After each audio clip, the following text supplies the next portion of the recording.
From the headquarters of the Guild of Champions, this is the Chris Terrell Podcast, and I am your host, Chris Terrell, and welcome to another week of your weight loss quest. How did this last week go for you, champion? What new challenges did you encounter?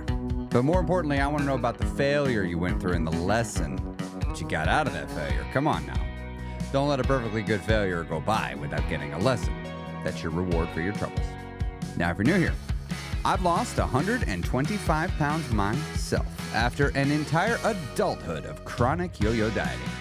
Up, down, again, before I finally got sick and tired of being sick and tired, and I made some permanent, meaningful, and actual changes to my lifestyle, habits, routines, to my environment, community, to my systems of belief. Because it's all of those things that made up the old me, and it's a whole different set that makes up the current me. And now I'm here each week to help people like you get the same results in your life. Now, I want to invite you, if you have not done so already, to join my free Facebook group. You can find a link to that by going to christerrellcoaching.com, and you can find a link to it in the show notes of the podcast. And if you have not yet done so, I would love to invite you to leave a rating and a review on your podcasting platform. I'd like to ask for a 5-star review, but I want to earn it first. So please, if you're new here, give me a few episodes to earn that 5-star review. And if you feel that I have earned it, I'd love to have you leave that. It helps get the podcast in front of more people.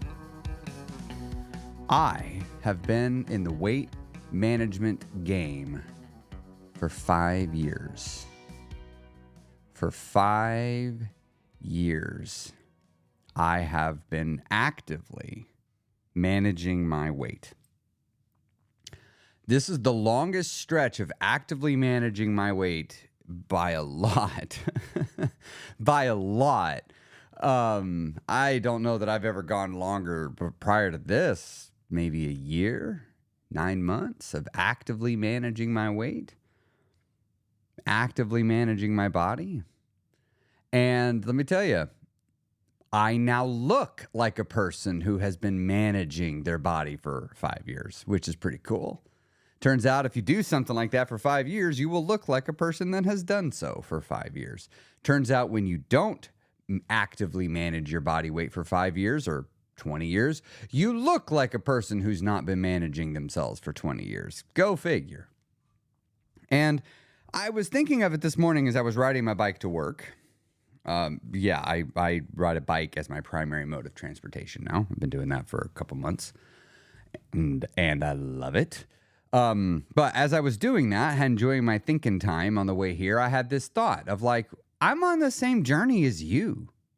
Like I still, 5 years later, do not consider myself done.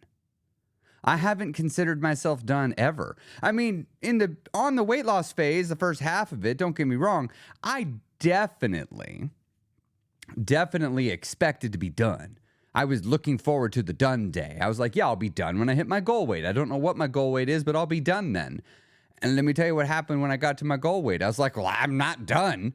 Like, I know how I got here, but I've never had to stay here before. Like, I've got a theory, I've got a plan, but I've never done it. And I got to go out and actually do this theory and plan. And I've learned enough to know that my maintenance theory and plan is unlikely to work on its first iteration. So I'm going to have to make several iterations of this plan. And I'm going to get it wrong sometimes. And I'm going to gain some weight back occasionally. I did, just a couple of pounds. And I'm going to have to take it off. And I did, just a couple of pounds. And it's like, I'm not done. And I realized in the beginning, I had set off on a weight loss quest. But what I realize now is at the end of the weight loss quest was the realization that I'm on a weight management journey that goes on forever. I'm just living my life. I've always been living my life. And now I'm just going to live it in an entirely different way. But anyway, on this journey, I've learned many things. And I, on this podcast, have spent years now sharing with you the things that I've learned about the weight loss phase, as well as sharing you the things I've learned about other people's weight loss phases. But you keep learning, if you'd like, past the weight loss phase. And that's what I've been doing. And I'm regularly learning something new about myself. I'm regularly learning something new about people and how we work and how to get ourselves to change. I lost 125 damn pounds and I've been keeping it off. You think I'm like, all right, now I'm done. I don't need to go accomplish anything else in life that's difficult. I'm like, no, I got some big goals that I'm working towards. I don't talk about them hardly ever here. But once I got that done, I set my sights on some big shit. Like, I was like, I never thought I'd lose all this weight. Now I keep keeping it off. And I'm like, I really wasn't sure I was going to keep it off. And I'm doing it. And it's got me thinking like, well, what is there that I want in life that I'm not going for because I don't think I could do it? Right? Like, well, maybe I should stop thinking that way and think maybe I could have it. I mean, I thought that way about the weight loss and I got it. Well, maybe there's something else. So like, I've got big financial goals that I want to do. I have life goals that I want to do. I have professional goals that I want to do. You all have been watching me build my goal for years now. I mean, the guild is just one piece of an overall big puzzle that's coming together. It's because I set my sights on something big and I was like, well, I was willing to work for years to have the weight loss. I'm willing to work for years to have the other goal. Slow and steady. It works really great. But I'm still on this journey with you. I've just got a multi-year head start on a bunch of you. Some of y'all have got a multi-year head start on me. And you're just here listening because you like surrounding yourself with people that are focusing on taking care of themselves. So anyway, on the bike ride, I thought, well, what have I learned that I could share? What's something I've learned since the weight loss, even if it's just like a deeper understanding of something from the weight loss. So I wrote down 1, 2, 3, 4, 5, 6 things.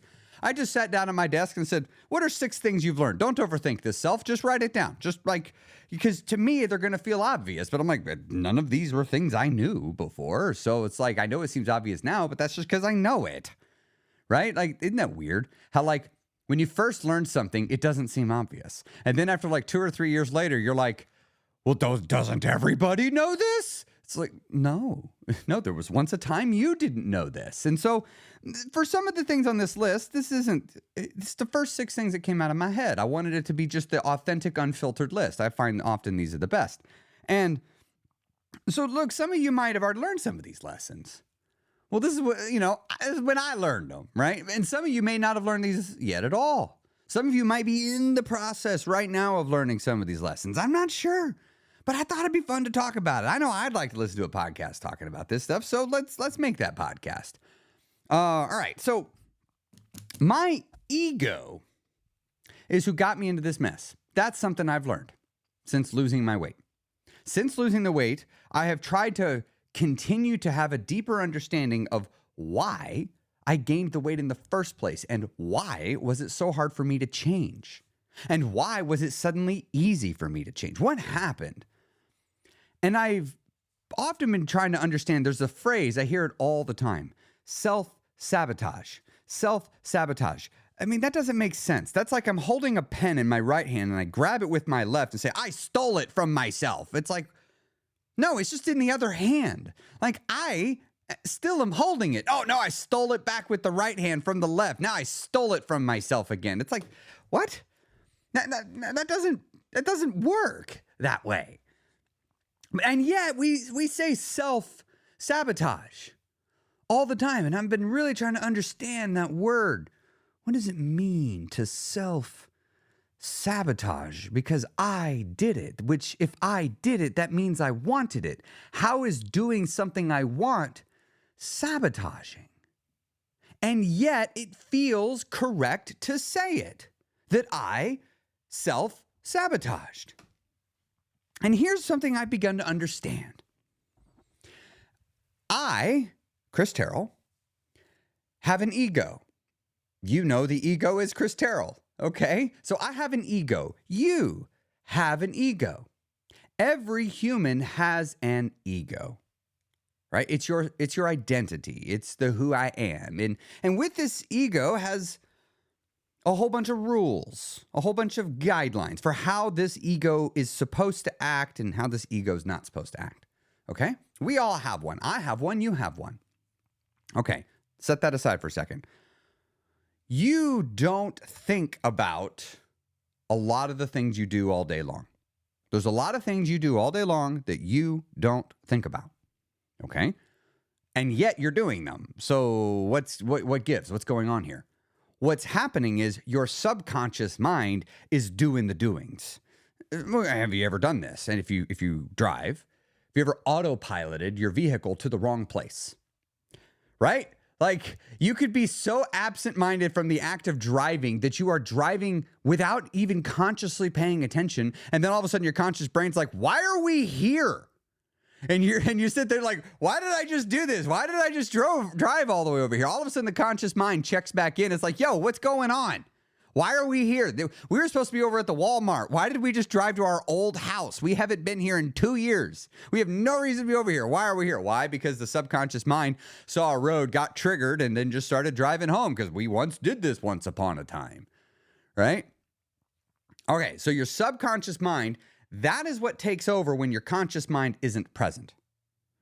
Your subconscious mind, you let drive all the time, right? And again, I'm explaining stuff that I've learned the last few years. This is so cool.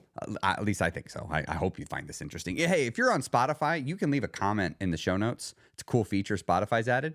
If you're finding any of this fascinating today, let me know what part you're finding fascinating in the comments. I'd love to hear from you. Or come tell me in the Facebook group, christerrellcoaching.com to join that. All right. So you hand off things to your subconscious mind all the time. All the time. Well, consider then, that means you are getting results in your life where your subconscious mind played a major role in your actions, which gave you that result. Your subconscious mind will often dictate how to react to something. And your conscious mind is very energy intensive. It requires a lot of energy to run it. And it can only do so many things. It's very good at what it does, whereas the subconscious mind is better at just sort of doing the autopilot thing. So I started thinking in terms of we have this ego. The ego is going to operate from the place of the subconscious mind. Okay. And again, I know this is deep mindset stuff, so hang with me here. The ego is going to be utilizing the subconscious mind to operate. Well, remember that example I gave earlier of you're driving and all of a sudden your conscious mind's like, wait, why are we here? This isn't the right place. Why did we drive here? Have you ever caught yourself saying that? Why did we? Have you ever referred to yourself as a we? Have you ever thought of yourself as I and a me? Like you're talking to yourself. Wait a minute. Who am I talking to? What am I? What is talking to what? And so I started realizing I gained weight because my ego self, that's how my ego self solved all of his problems at the time. That version of Chris, the way he solved problems was with food. And so when he slipped into unconsciousness, which I wanted to do all the time, I regularly wanted to check out of reality. I didn't want to be part of the present. The present sucked as far as I was concerned. And so I'd want to check out and numb out, and I want to relinquish a lot of control to my emotional mind, to my ego mind. I just want to relinquish all my control to that. And that side of me was turned into food. That side of me was turned into video games. That side of me was turned into all sorts of things that weren't any good for him. Fits of rage and anger. That guy was turning into just like running away from his problems. Don't create any conflict. That'd be bad. That version of me thought. And so I'm just letting this side of me work. I'm like, hey, I told you what to do. Keep me happy. Keep me safe. All right, subconscious, go to town. And then finally one day I wake up because my dad died and it shocked me into reality. It brought me to the present moment and I'm looking around at the present moment. I'm like, why am I here? Why is this where I'm at? None of this is what I wanted. Why am I here? And meanwhile, my ego mind's like, don't look at me.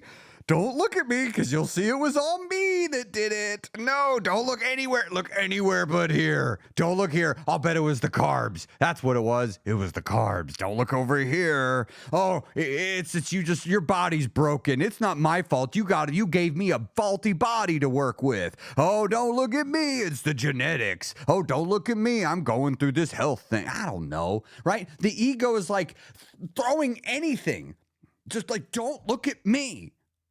Right? Because the ego knows if you start looking at it, the ego's gonna be like, I've been acting very reactionary. I've been not thinking things through. I've been very much chasing the short-term gratification. And I don't actually have any very good reasons for it other than I think I'm the most important thing ever. Right? Like your ego didn't want that level of scrutiny. Not at all. And so I began to realize like literally my mind was fighting letting me look at it. But the reason why, though, is I was never going to my brain, hey, what we doing in here, brain? What we thinking about today? What are we going to do, huh? I was the CEO of me, and I had checked out. I ain't showed up to a meeting in, like, ever. And so I was just letting everybody else run the ship without a unified vision of where we were going. And some parts of me were doing pretty great. You know, when I went to the career management side of me, that side of me was on lock. Hey, y'all are doing good. I mean, you're overworking us a little bit, but no one's telling you to stop. So, but hey, great job on the career part. You know, but then I'd go to the side of me in relationships and be like, yo, you really stink at like having boundaries in a relationship. You really stink when someone enforces a boundary on you. Like, you're not very good at this, right? But I didn't want to ever feel that way. So I would never go have that conversation because I was conflict avoidant. You know, the ego self's not checking in on the troops because he didn't want to create any conflict. Anyway, I'm going to move off this one. But this is something I've really learned since losing my weight in the maintenance side, is how big of a role my ego plays in the results that I get in life. And I have to learn to manage my ego self, which is kind of an interesting way to even think of it in those terms. I didn't even used to think in the terms of an ego self. An ego is like a thing. Like, I always just said, no, I am Chris. Like, no, it's anyway. I'm getting off that rhythm, or getting off that little song we were about to play there. The next thing I've learned, and I learned this while losing weight, but maintenance is what really has solidified it for me. And that is the role that a community makes on the available choices. You see, yes, the community might have an effect on your choices. And I once used to operate, when I was on the weight loss phase of my journey, I operated from a place of blaming the people I was with for the choices I made. Like, this journey began with me operating from that headspace. Oh, you know, I had to do this because this person was here. Oh, this person offered me food, so I had to take it, right? Like, I operated from that mentality. Well, eventually I moved to like, no, I dictate what I eat, right? I don't care who you are in front of me. You don't get a vote in what I eat. Even if you're my grandmother, even if you're my mother, even if you're my wife, even if you're my kids, even if you're my best friend, even if you're my boss, it doesn't matter. You don't get a vote in what I eat, right? So I found myself operating from that place. But and that was great because I had control over what I ate. But then I started realizing something as time progressed. I was looking at it a little too simplistically. Yes, I'm still in control of the ultimate choice that I make. But my community affects the choices that are in front of me to pick from. Like, when you vacation with people, the people you're vacationing with will introduce new choices for consideration that if I were by myself, I wouldn't have for consideration. That is true. That is true. And I've started seeing that the community also will bring beliefs and mindsets and commentary to the food. A lot of my family is fit and in shape. I have conversations with them that I never had before because I also am fit and in shape, which is interesting to see how the conversations shifted. But also, I found as I hang out with other in-shape people and we go out to eat, we approach food differently. Like, I still remember I went to a running club. It was when I was going to a running club there for a little bit, and they met for a pizza night. Now, in my head, you know, old fat me mentality going, well, you can't have pizza. This is not the thing that thin people do, is gather together for pizza. This is what big people do. You know, that's what my brain is telling me. And I'm like, shut up, brain. But let's just go, because pizza does sound fun. But maybe I won't have any, right? And I'm sitting here having this weird conundrum because, like, I'm here with all the thin, in-shape people that I want to be like, and I still feel like an imposter when I'm with thin and in-shape people because I'm like, y'all got this old family money, and I won the lottery, so I don't even know how I got here. Like, I know how I got here and everything, but it's still, I feel like an imposter. And so I remember we go to get to this pizza chef in Jonesboro, where I live, and it's great pizza. And we all go on this run, and I set like a 2-mile PB even. Like, I crushed it. I ran like a 20-minute mile for one of them. It was like, it was awesome. And we come back, and they bring the pizzas out, They put us back in the party room, and they bring the pizzas out. And here's what I noticed. They set the pizza down, and people just took one slice. Pretty much everybody just took one slice. And I'm like, how is this going to work? This one pizza is going to be gone for two people, because I'm used to a pizza feeds two people. Or maybe one person. I mean, like me, or one person and a snack for somebody else, right? Like that's what I was used to. And I noticed they brought it out and everybody took one slice. And then they brought another one out and not everybody took a second slice. And then they brought a third one out, and the third one, I don't even know if it got finished. It's like, oh, wow, people, they do have pizza. They just have one or two slices, right? Well, that was very different. And so there's this peer pressure, it would have felt weird in that setting to grab 4 slices. I would have stood out because no one was taking 4 slices of pizza, right? And even when they brought out the pizza later, I could have kept going back, but others weren't going back. And it's not like anybody was saying anything, and I doubt anybody would have said anything if I kept going back, because for all any of them knew, I had a long run the next day, and my job was to down a pizza, right? That happens. But no, the community made an impact on the choices available, and it makes an impact on how I see the choices, because people are demonstrating the choices available. And so the community, make no mistake, it has a huge impact on your weight. And I've realized for me to maintain my weight, I have to actually have intentionality with who I hang around when there's going to be food there. There are some people in my life I will not eat with. I will not go to eat with them. I'm not going to. Because they're going to approach it in a way that I'm not okay with. And, sure, we'll do functions where we're all there. But no, there's some people I'm just not going to eat with them. And there's some people I prefer to hang out and eat with. So it's just, I don't know, it was fascinating. The third thing I learned, actually, before we get to that, I'm doing a free webinar September 9th, 10th, and 11th at 7:30 Central Standard Time. It is completely free. And what I want to do is really get you supercharged and ready to go to crush your goals, whatever you're looking for to have. I do 2 of these a year, and I hold nothing back when I do them. You can go to awakenyourcapability.com, where I'll tell you a bit about it, and you can register for it. And I also want to let you know, because, the dang debate got scheduled right in the middle of this. I had these dates picked a while ago. So I have replays.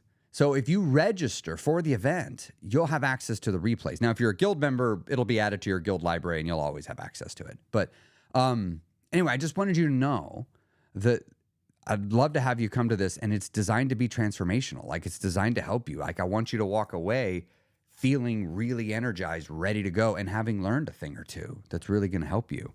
So you can join that by going to awakenyourcapability.com.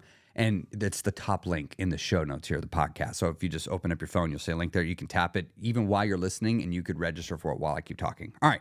So let's move to the third thing that I learned. Let's see. How are we on time?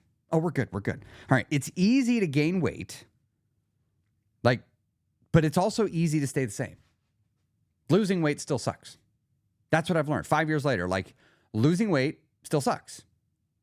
I mean, it's okay that it sucks. I'm fine with the fact that it sucks. I know how to do it in a way that minimizes the suck, but losing weight requires me to be hungry, and it requires me to sit in the hunger.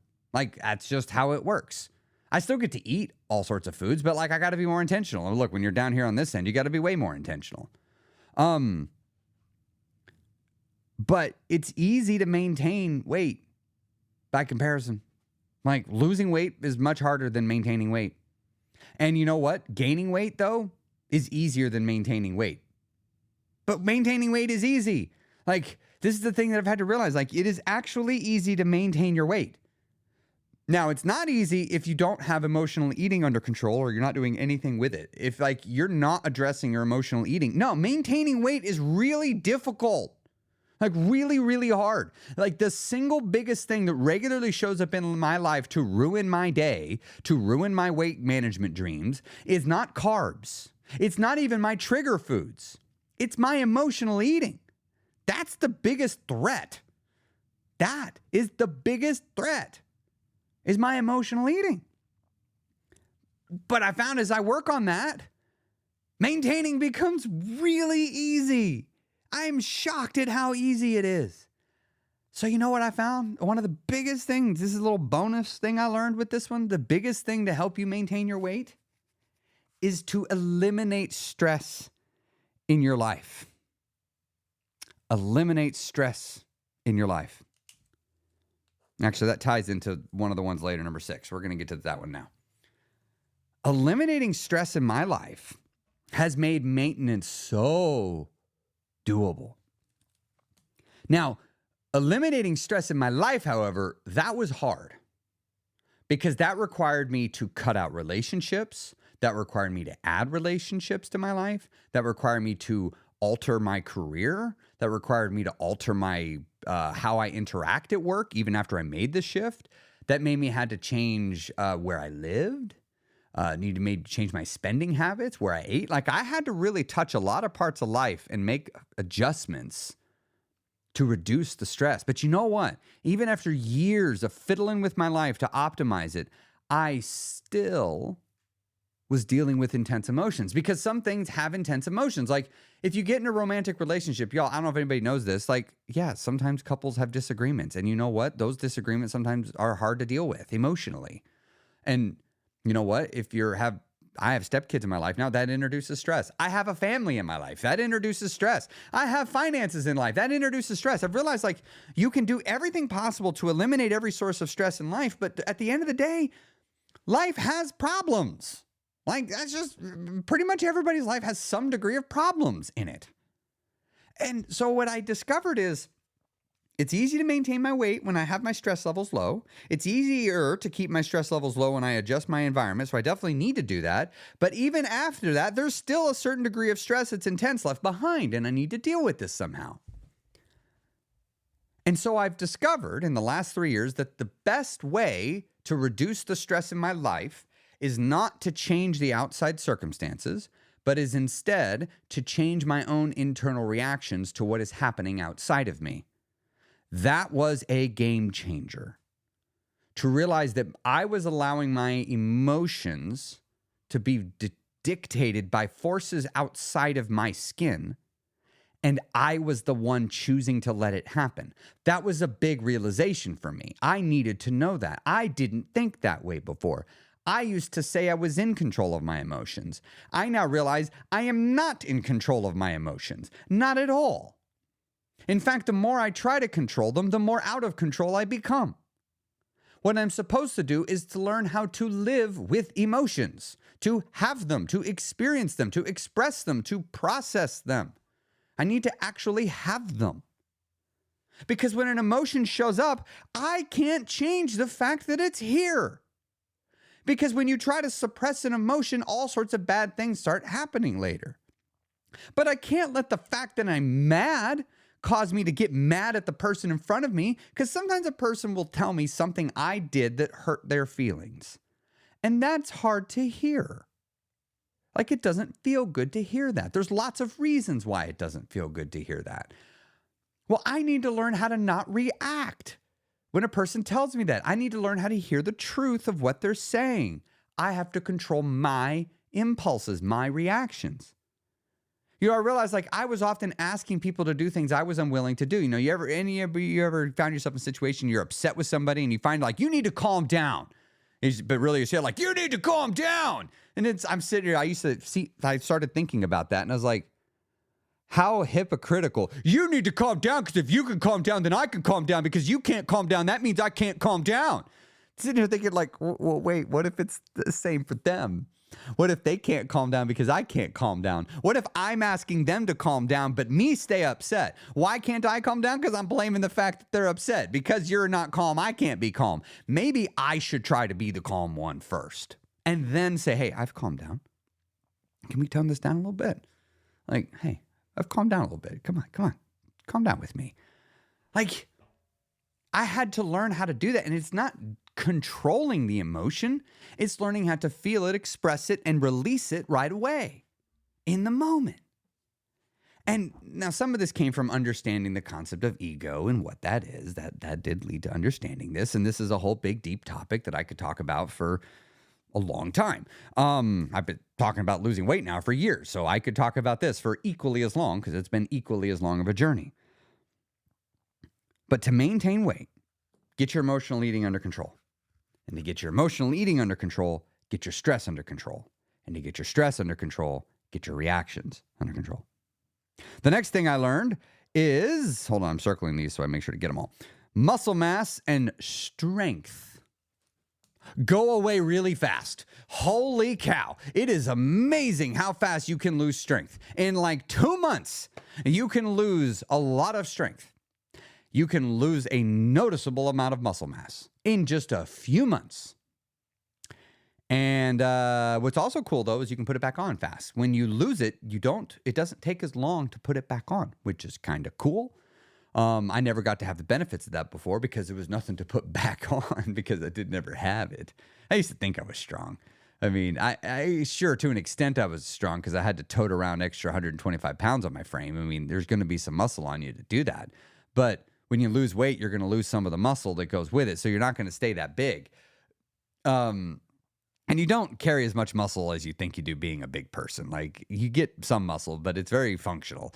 But I realized that, like, if I just don't lift for like a month, I get noticeably weaker.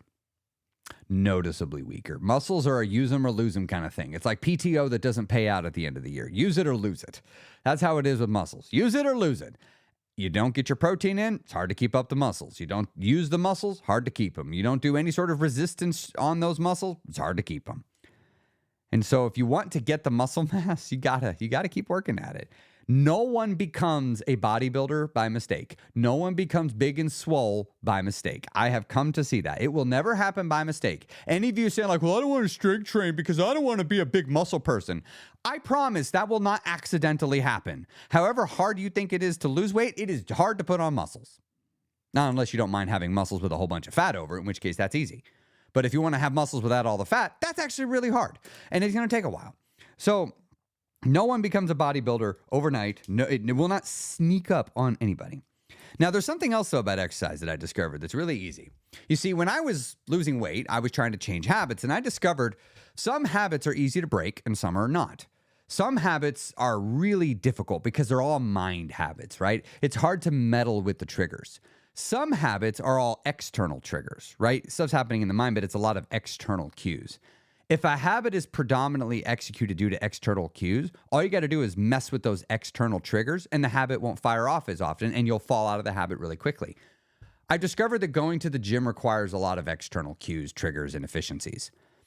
And if you fall out of the habit of exercise, wow, it doesn't take long at all for you to be like, well, totally broke that habit. Like 2 weeks. 3 weeks, just 2 or 3 weeks of not exercising, you will find the habit is completely gone. It is just gone. You're essentially starting over. Now, much like muscles, it doesn't take as long to get the habit back in place as it did the first time. But boy, it still takes effort. Every single time I have fallen out of the habit of exercise, which has happened to me many times in maintenance, when I go back, the gym, the woods, the trails, the home gym, whatever I'm doing, it feels foreign. Every time I come back, I mean, I would marvel, like I get sick. That happened to me several times where I get sick and I go 2 or 3 weeks without running. And I remember how foreign it felt to go to the woods to go for a run. It felt strange. It felt like I was an imposter, like I shouldn't be here. And I was like, I was living here damn near 3 weeks ago. Like I was here every day for 6 months straight. Like these woods felt like my second home. And just in 2 weeks of not being there, it's like, where is this place? Why am I here? Do the deer recognize me still? Because I see the deer all the time. They're in that park. But it's like, yeah, shockingly fast, you'll fall out of the habit. But you can get back into it. It doesn't take too terribly long to get back into it. All right, we're going to wrap up here. Again, I want to invite you to come join the webinar. I'm telling you, it has the opportunity to change the trajectory of your path for the rest of the year. I do these a couple times a year because you need them. You need to have a good big anchor event to get you going. And I do them live in Zoom. This isn't a webinar where you don't get to see other people. No, it's a Zoom meeting. You will see the faces of other people. You'll be able to interact in a live chat. It's a really great opportunity. I love the feel of these things. You can join that by going to awakenyourcapability.com, or you can tap the link in the top of the show notes down below. Hope to see you there. And if you've been thinking about joining the Guild, come to the live event or register. I am doing a massive discount on the monthly price of the Guild at the webinar. And if you are registered, you will get an email with that offer. So I just want you to know all registrants are going to get the email with the offer to do it, and it will be time sensitive. So if you're thinking about joining the Guild, the best time, the most affordable time to join is going to be there. All right. Have a great time, a great rest of your week, and I'll see you next week on the Chris Terrell Podcast.